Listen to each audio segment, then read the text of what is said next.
What's up, guys? This is Coach Grant with First Down Training, and welcome to episode number 6 of our First Down Training show. Today we're going to be talking about the problem with youth sports. We're going to be talking about daddy ball, people using daddy ball as an excuse way too often. We're going to be talking about some of the developmental issues of youth football and how those certifications that coaches don't have can lead to head injuries. Then we're going to be going over some current events, some stories, talking about the race between Tyreek and Noah Lyles, and we're also going to be talking about why NIL is a huge problem for college athletes. Then we're going to be answering some of your questions at the end of this video. Let's get started. All right, you guys, let's talk about youth football. So I think youth football obviously has gotten more and more popular over the last couple of years. A lot more people are, taking it a lot more serious, let's put it that way. But there are a lot of problems that I see just because I interact daily with youth athletes and youth athletes all over the country, right? So like all the places that we travel to and host our camps, all the different training that I do down here in Southern California. Again, we deal with youth football a lot. And I hear a lot of stories, I hear a lot of complaints, I deal with a lot of youth coaches.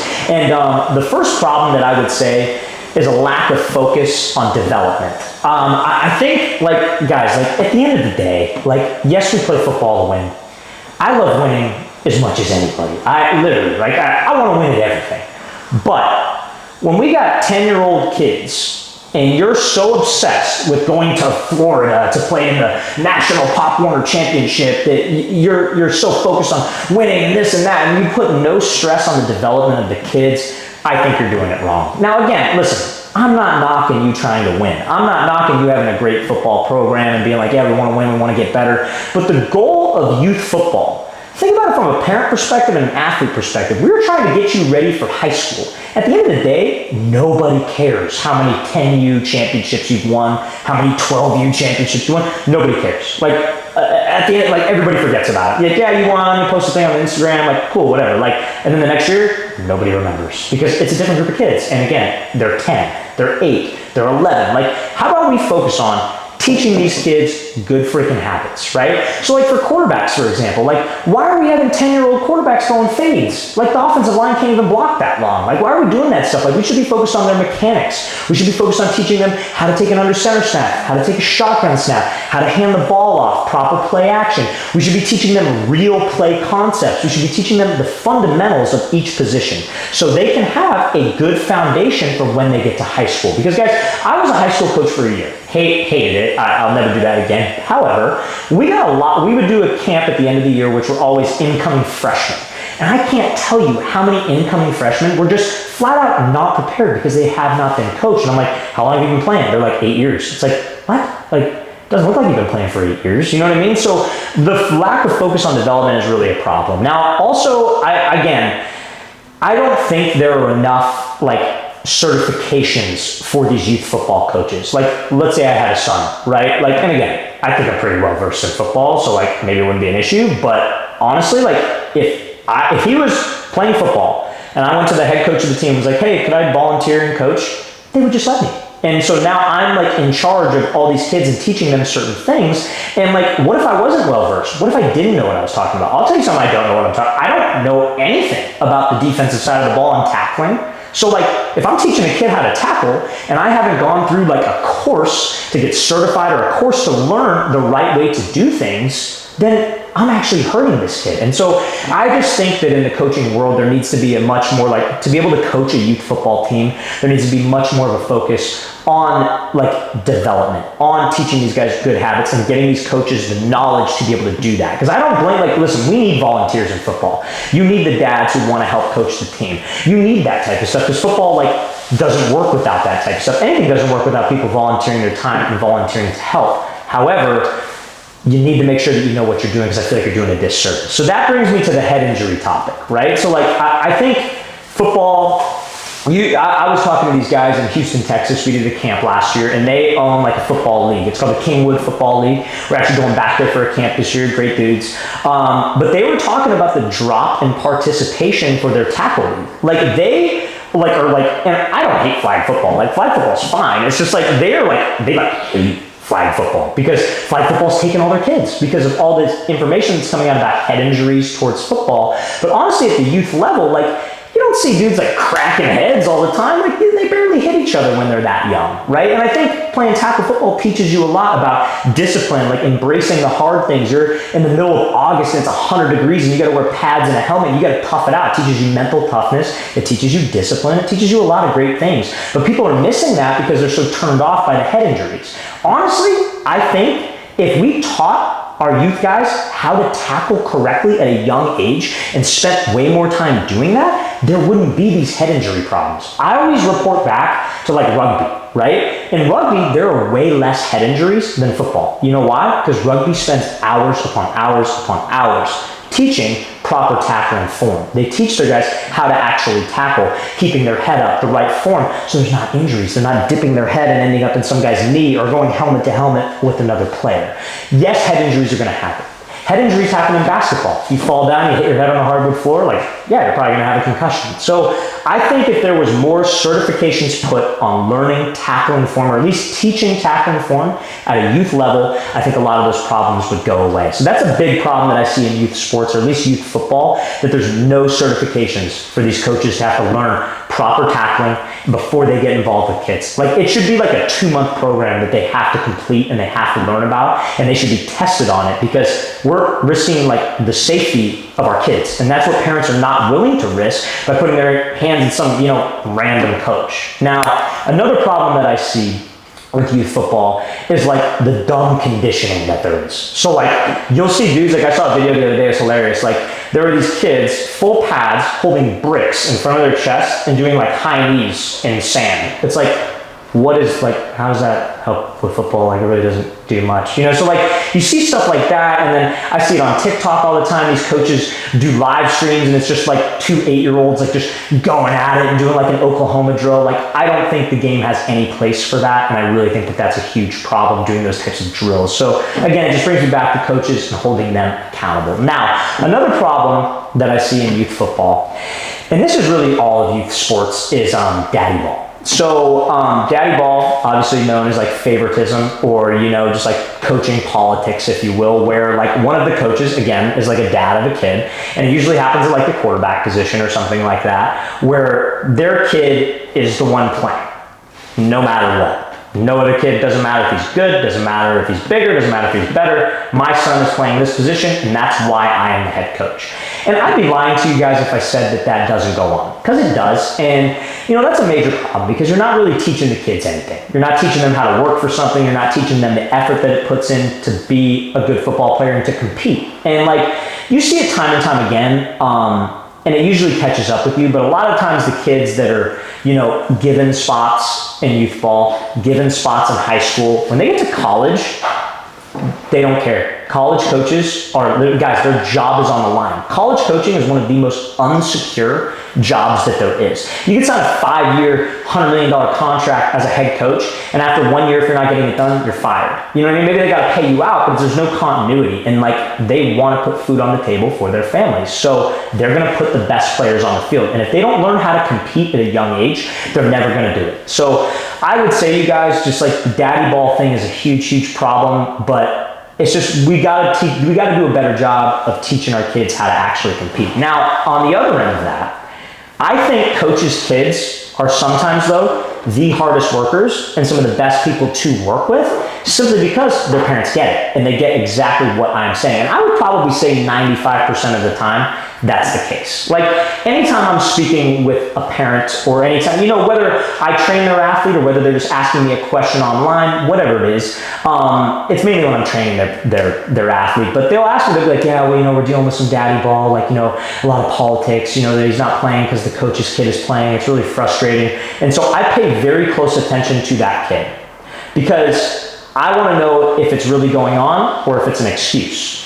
And 95% of the time, I would say it's an excuse. The kids and the athletes who are usually, or the parents really, but the parents who are complaining about their athlete not getting a ton of play time are usually the ones who are not looking a coach in the eye when they're talking. They're looking down. They're asking when break is. They're asking when water is. Like, hey, when do we get some time off? And then when you look at them and you correct them on certain things, there's not much of an effort to do it a second time, like to not make the same mistake twice, which is really just all effort. So I think a lot of people use that daddy ball excuse.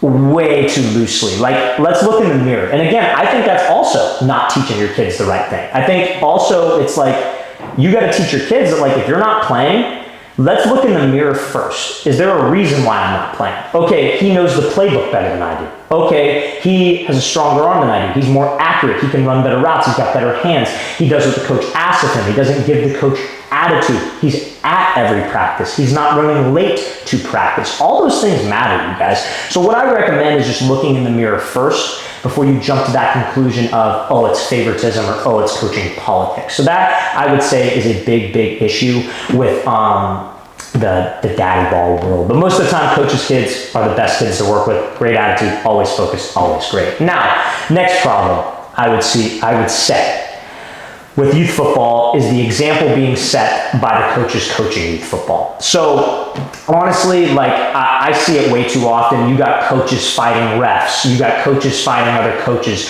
You got coaches cussing out freaking 10-year-old kids. Like, as like men, we need to set better example for these kids, because these kids are super impressionable. They mirror the stuff that you do. So if you're putting these kids in an environment where every other word's the F word, you're screaming at them rather than explaining to them how to fix the mistake, and you're fighting with other refs, you're fighting with parents, like, that's just teaching those athletes all the wrong behaviors, and they think that behavior is going to fly, and they're going to get into a situation where a coach may not like that behavior, and then guess what happens? Like, that coach isn't going to like that player, and that player is going to transfer, he's going to do this. So we're setting bad examples as coaches. We need to set better examples as coaches in the youth football world, because really, guys, that's a huge, huge problem that we don't want to get off, okay? Now, fellas, we are going to be getting into some current events, but before we get into some current events, guys, if you are a football player watching this and you need to gain weight, you want to put on some size, you want to put on some muscle mass, go to that very first link in the description below where you can get our AG Labs Whey Protein Powder. This is a supplement company that I started with my brother, and the goal was to make supplements specifically for athletes to help them with performance, weight gain, strength gain in the gym, the work. So if you're looking to add on just like 5-10 pounds this offseason, you want to get a little bigger, again, go to that very first link in the description below. If you use the promo code FIRST25, FIRST25 at checkout, you get 25% off your protein order. So again, guys, very first link in that description below. So let's get to some current events. Now, current event number one, we're going to talk about, so I guess Tyreek Hill and Lyles eventually agreed, they've been talking about this for a while, but they agreed to do a 100-meter race. Now, Lyles obviously won the Olympic gold medal,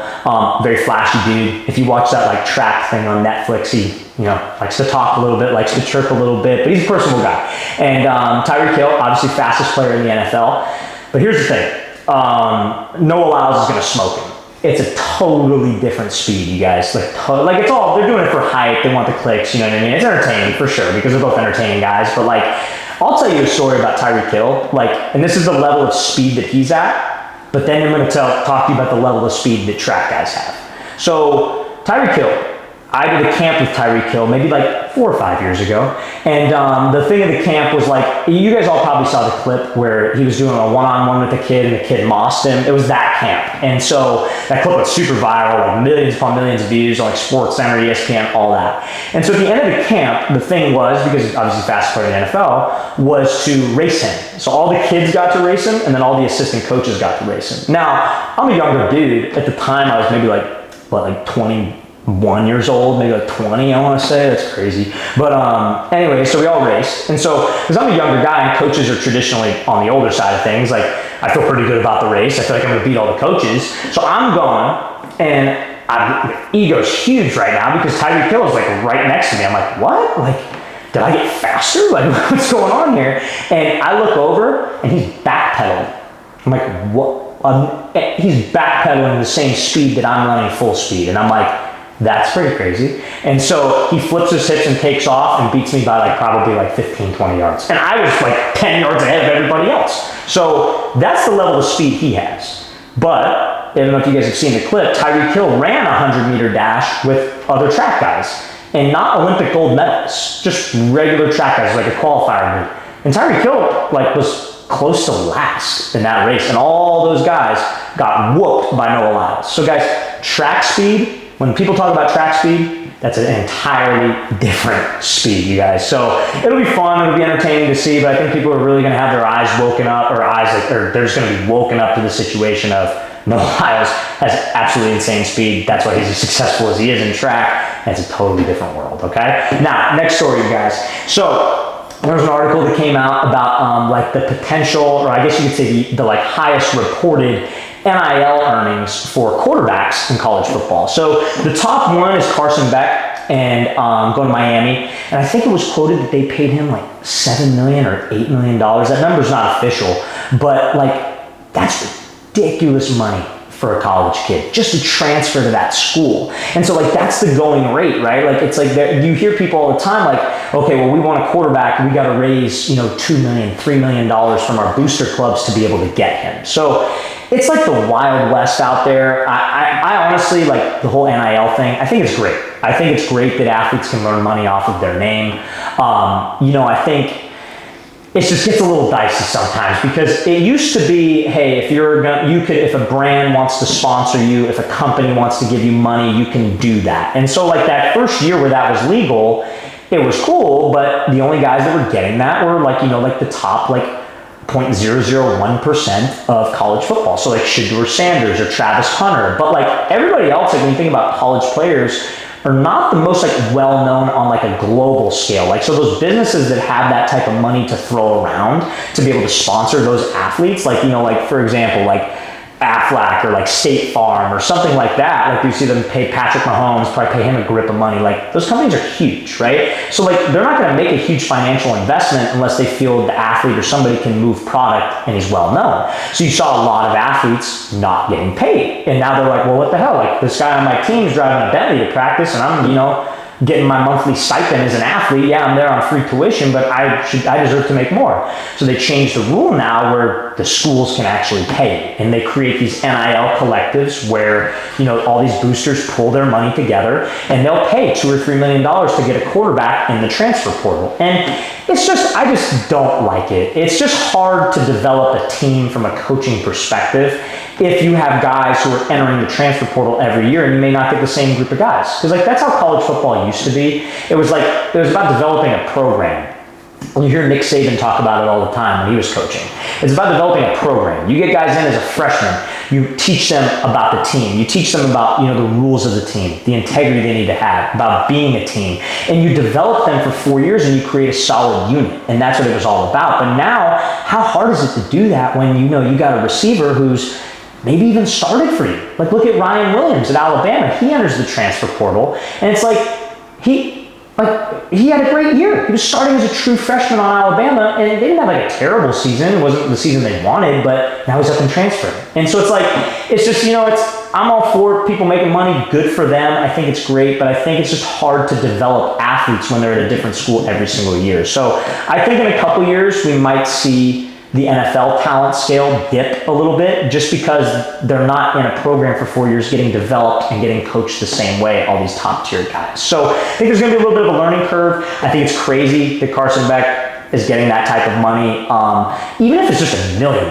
Like that's an insane amount of money for a college athlete. So the game has definitely changed. This is definitely an interesting topic, but hopefully they can make some rules to clean up, I feel, the collective space. So guys, we're going to get into some of your questions. So we are going to be going over. So guys, if you post some comments, questions, I guess I should say, we feature all of your guys' questions on our show videos. So from the last video that we made, you guys posted questions in the comment section for me, and that's what I feature on this. So guys, if you want one of your questions featured when we go over questions at the end, we feature 3 every single episode. Just post your questions in the comment section below, guys. I read every single comment. I try to respond as often as I possibly can. So guys, post those questions below, and now we're going to get into some of these questions, okay? So first question is from Samuel Hurleyman, and he says, hey coach, I'm 6'4" and I weigh 200 pounds as a sophomore at 16 years old. That's insane. I plan on playing outside linebacker. What are your opinions and what position do you think I should play? So if you're 6'4", 200, Sam, good question. We appreciate you asking. We get questions like this all the time about, height and weight, what position you should play. I think that's good size. Like I really do. I think that's a college level, like D1 level size outside linebacker. But also, I would probably look into playing tight end, especially if you can catch, especially if you're athletic. 6'4" is like generally the average height for a tight end. at the Division I level, at really any college level. Like, they're big dudes and they can move. So if you feel like you can run routes, you feel like you have good hands, decent speed, and I think tight end could be a great spot for you. But outside linebacker as well, I don't think that's a bad call. All right, next question. JT5532.0. Can I play college football without playing high school football? JT, you'd be surprised. I get this question actually a lot, and generally no, just because well, yes and no. Like, no at like a Division I level, just because like they recruit athletes out of high school with their varsity film. So like if you have varsity film, like that's what gets you recruited. They're not going to recruit you based off of height and weight unless you're like, 6'10" and a solid athlete, you know what I mean? Like, and they feel like they can develop you. So you need film. Now, I shouldn't say you can't play college football. Recently, and I think this is going to be all college programs here fairly soon, they're getting rid of walking on. So let's use like University of Southern California, for example, USC. You can't go to USC and walk on anymore. Like, which means try out for the team. So you can be accepted into the school, enrolled into the school, all your I's are dotted, but you can't walk onto the team and just try out to play. You have to be a scholarship guy. So they're doing away with a lot of that, but at the junior college level, you can do that. So if you go to like a junior college school, a community college, and you walk on, that would probably be the best way to get your foot in the door if you have never played high school football before, to get a test of it. It's still college football, it's still a tough schedule, but that's what I recommend to do first. Okay, so good question, man. Appreciate you asking that. Now, next question is from the great Yaya12. Hey coach, I'm wondering what advice you could provide for me because I'm going into my freshman year. I'm 5'2", 124 pounds. Do you think I'm overweight to play wide receiver or running back? So, I mean, honestly, dude, like 5'2" is a little undersized as a freshman. I don't think you're too overweight to play receiver or running back. I think what it really comes down to is like having like lean muscle mass. So like if you're 124 and you have a high body fat percentage, then that's one thing. I think if you have a high body fat percentage and you're kind of on the less athletic side of things, that's something that you should try to change before you get to high school. But if you're 124 and you feel like you're pretty lean, you feel like you have a high muscle mass, you're pretty active, I think playing slot receiver could probably be a good spot for you. I think slot receiver, just because you're on the shorter side of things, and generally slots are shorter. Not to say you couldn't play running back, but I think at your size as a running back, you take a lot of hits, you take a lot of shots, and it can be pretty bruising and tough. So I think playing slot receiver is probably going to be best for you. But appreciate you asking, man. It's a great question. We get those questions all the time, so I hope that was able to help. So guys, thank you very much for tuning in to this episode. But again, if you have questions, stuff you want to ask me, post them in that comment section below. I'll be happy to answer them on our next episode of this show. See you guys next time.